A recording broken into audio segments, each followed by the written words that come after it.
Hola, ¿qué tal? Bendiciones, te saluda Claudia Gaviria para compartir el mini devocional de esta semana que, como siempre te digo, espero sea de bendición a tu vida como lo ha sido en mi propia vida.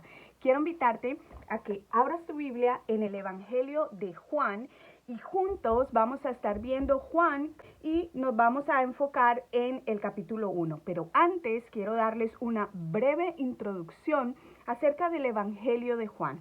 Como ustedes saben, es el cuarto evangelio: Mateo, Marcos, Lucas y Juan, y es distinto a los primeros tres evangelios que son conocidos como los evangelios sinópticos, ya que son muy similares en su contenido y se centran en contar la vida y el ministerio de nuestro Señor Jesucristo acá en la tierra, y cada uno enfatiza en un aspecto en particular de Jesús. Por ejemplo, Mateo lo presenta como el Mesías prometido, como el Rey esperado, Marcos como el siervo de Dios y Lucas como el Hijo del Hombre. La perspectiva del apóstol Juan es diferente porque no es una biografía acerca de Cristo, sino un argumento poderoso a favor de la encarnación de Dios y se centra en la divinidad de Jesús, en probar contundentemente que Jesús es el Hijo de Dios y la única fuente de vida eterna. En otras palabras, Emmanuel, Dios con nosotros. Es único también porque nos enseña que Jesús no fue creado cuando nació, sino que Él estuvo desde la creación. Vamos a estudiar y vamos a entender en los primeros versículos de Juan que Jesús, creador, vino al mundo que Él mismo había creado. El versículo o los versículos claves del Evangelio de Juan los podemos encontrar en el capítulo 20, versículos 30 y 31. Y prácticamente estos dos versículos nos hablan acerca del propósito de este libro. Permítame leérselos. Los discípulos vieron a Jesús hacer muchas otras señales milagrosas, además de las registradas en este libro.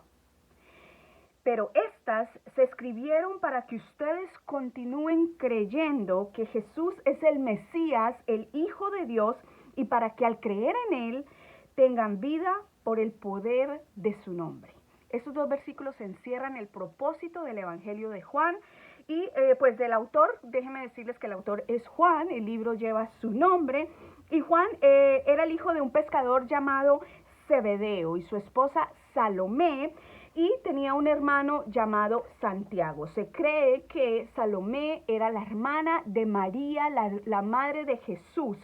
Y en Juan capítulo 19, versículos 25 al 27, leemos acerca de una encomienda muy especial que el Señor Jesús le hizo a Juan el apóstol, y es que se hiciera cargo de su madre María al momento de él morir. Y explica Juan 19 que Juan se llevó a María, la madre terrenal de Jesús, a vivir con él después de que nuestro Señor fue crucificado y fue levantado a los cielos. Ahora, la fecha de escritura del Evangelio de Juan es hacia el finales del primer siglo, entre el año 85 y 90 después de Cristo, y fue escrito desde Éfeso, que Éfeso hoy en día en nuestro tiempo moderno es Turquía. Juan escribió este evangelio, además escribió las 3 epístolas de Juan antes de ser exiliado a la isla de Patmos. ¿Se recuerdan? Desde Patmos, Juan, a su edad avanzada, escribió el Apocalipsis por medio de una visión, y se cree que en esta isla Juan murió de edad, ya de muchos años. Entonces, este fue el último evangelio en escribirse, y el número de capítulos que tenemos o que vamos a ver en el Evangelio de Juan son 21 en total. Bien, ahora sí, después de esta breve introducción, vamos a leer el capítulo 1, que también tiene un esquema. De los versículos 1 al 18 nos da una introducción, un prólogo acerca de Jesús, y no desde su nacimiento, otra vez, no su nacimiento físico, sino desde mucho antes, mucho más allá. Y ya vamos a ver a qué me refiero en el versículo 1. De los versículos 19 al 34 nos habla de Juan el Bautista testificando acerca de Jesús y llevando a cabo la misión que se le había sido encargada y profetizada en Isaías 40.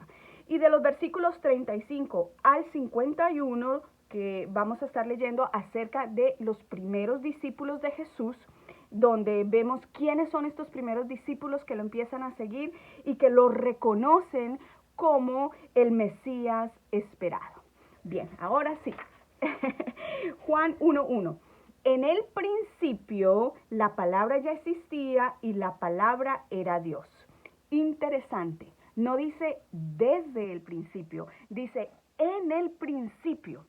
Eso significa desde o en el Génesis. La palabra Génesis significa origen o principio en griego. Y déjenme contarles que si ustedes han leído la Biblia completa, se darán cuenta que Génesis 1:1 comienza de la misma manera, exactamente igual. En el principio, cuando está hablando acerca de la creación. Entonces dice, en el Génesis, porque no había antes. Jesús es el alfa, Jesús es el principio, Él es eterno. La palabra ya existía. Note que en nuestras Biblias la palabra está en mayúscula. En algunas traducciones no dice la palabra, sino el verbo, y también empieza con letra mayúscula para determinar que no estamos hablando de un verbo o una palabra normal, sino de la palabra viva, que en griego significa logos. La palabra logos, un término que los judíos y los griegos utilizaban en las escrituras hebreas como agente de creación. Si vamos al Antiguo Testamento y leemos los salmos, hay un salmo específico, Salmo 33:6, se los voy a leer, dice: el Señor tan solo habló y los cielos fueron creados, sopló la palabra y nacieron todas las estrellas. Este verbo, esta palabra creadora, es de la que Juan está hablando en el versículo 1 del capítulo 1 de Juan. Acá también podemos ver que aunque Juan aún no nos revela que está hablando acerca de Jesús, él está hablando de su naturaleza divina, de su preexistencia. Más adelante, en el versículo 14, vamos a ver que Juan ya lo llama por nombre específico. Entonces dice, la palabra estaba con Dios y la palabra era Dios. Esto para Juan y para nosotros, mis amados hermanos, es la buena noticia del Evangelio. Acá vemos a las dos personas de la Trinidad, a Dios Padre y Dios Hijo, desde el principio, disfrutando de una unión íntima. En el versículo 18 de este mismo capítulo, cuando continuemos leyéndolo, nos va a hablar más acerca de esta relación íntima entre Dios Padre y Dios Hijo. Entonces, la palabra, el verbo, Jesús, no solamente estaba con Dios, sino que Él era Dios. Esto nos revela, mis amados, la divinidad de Jesús. Hay cosas que nuestra mente humana muchas veces no termina de comprender.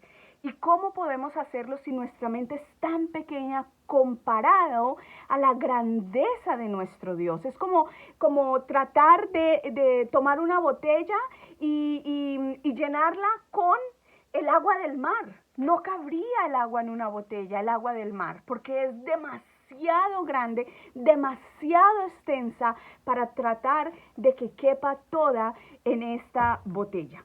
Entonces, hablando de la divinidad de Jesús, recordemos lo que dice Colosenses capítulo 1, versículo 15 al 17, si quieren anotarlo para que lo puedan leer más adelante.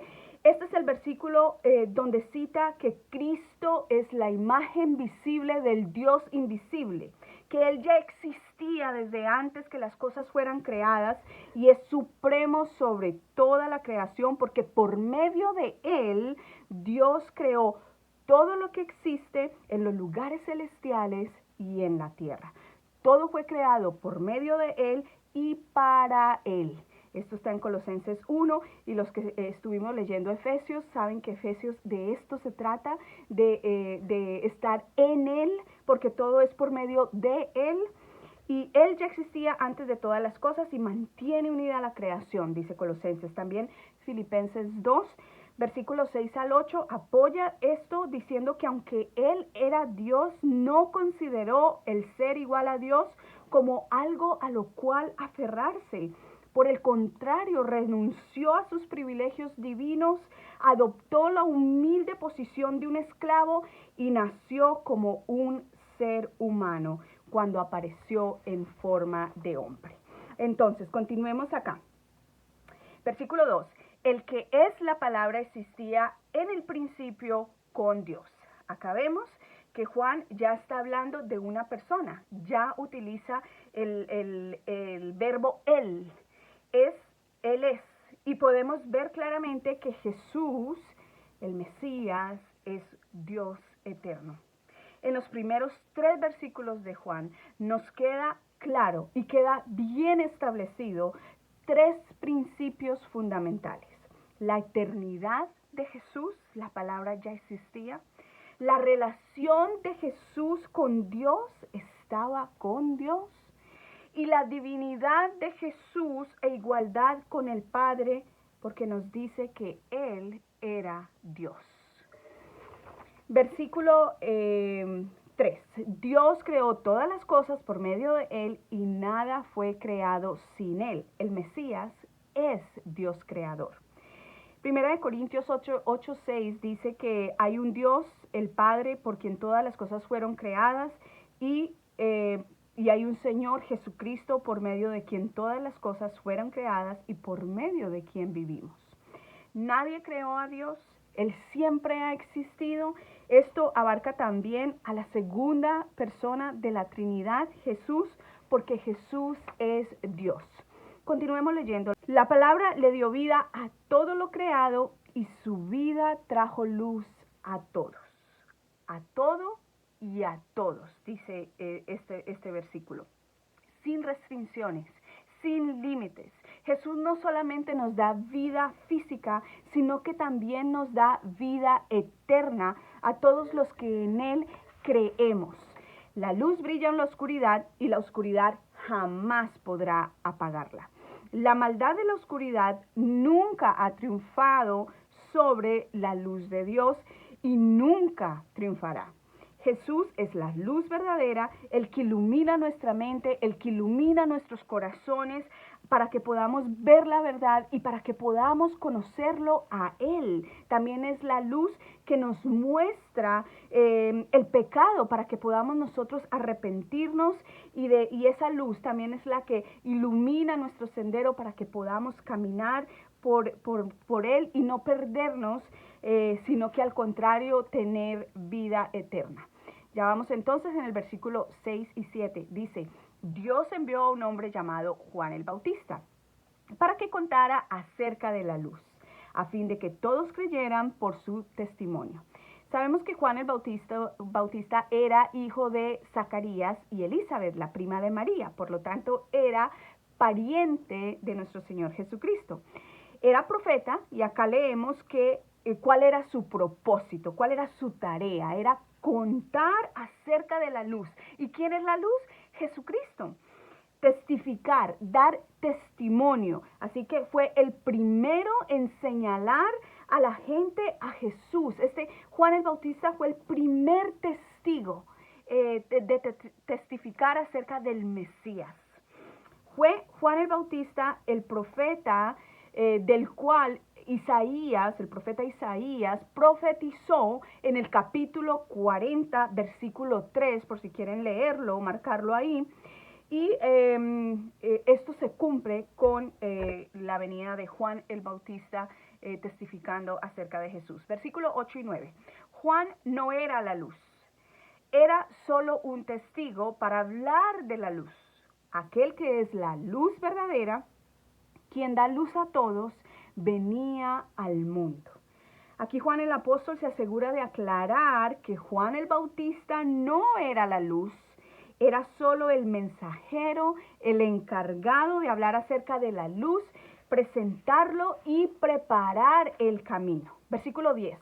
Vino al mismo mundo que él había creado, pero el mundo no lo reconoció.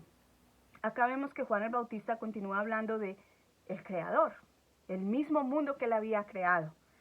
Y que a pesar que había creado el mundo y a todos los seres humanos y todo lo que hay en él, no lo reconocieron. Esto es, yo creo que una de las mayores tragedias que pueden suceder cuando estás esperando al Mesías. El pueblo judío esperaba al Mesías, lo estaban buscando porque había sido prometido a través de todo el Antiguo Testamento, y cuando el Mesías llegó, no lo reconocieron. A la persona a la que el Antiguo Testamento apunta y la persona del cual el Nuevo Testamento gira todo alrededor de él, no lo reconocieron. Versículo 13, 11 al 13.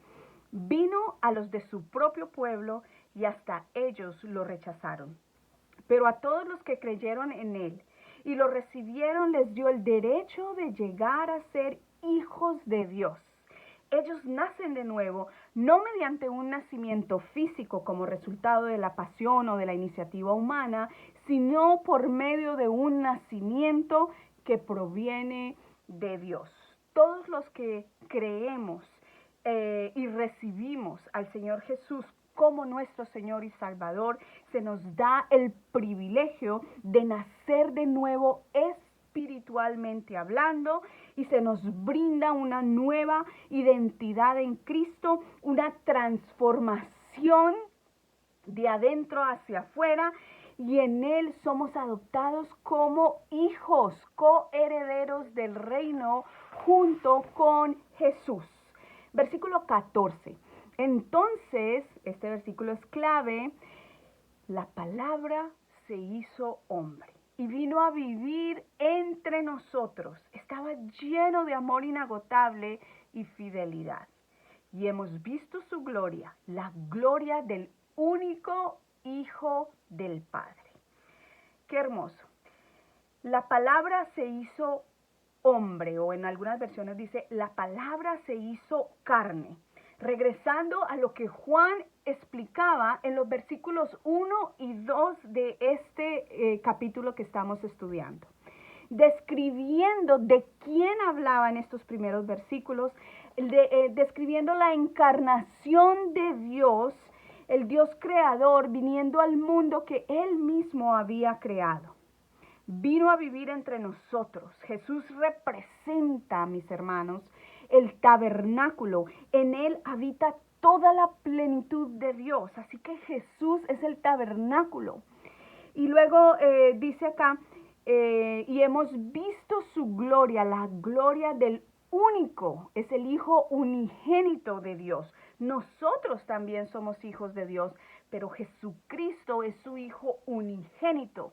Tiene una autoridad, un poder, y es Dios decidió hacerse hombre y venir a pagar por nuestros pecados, por todos los pecados del mundo. Entonces, versículo 15 al 18 dice, Juan dio testimonio de él cuando clamó a las multitudes.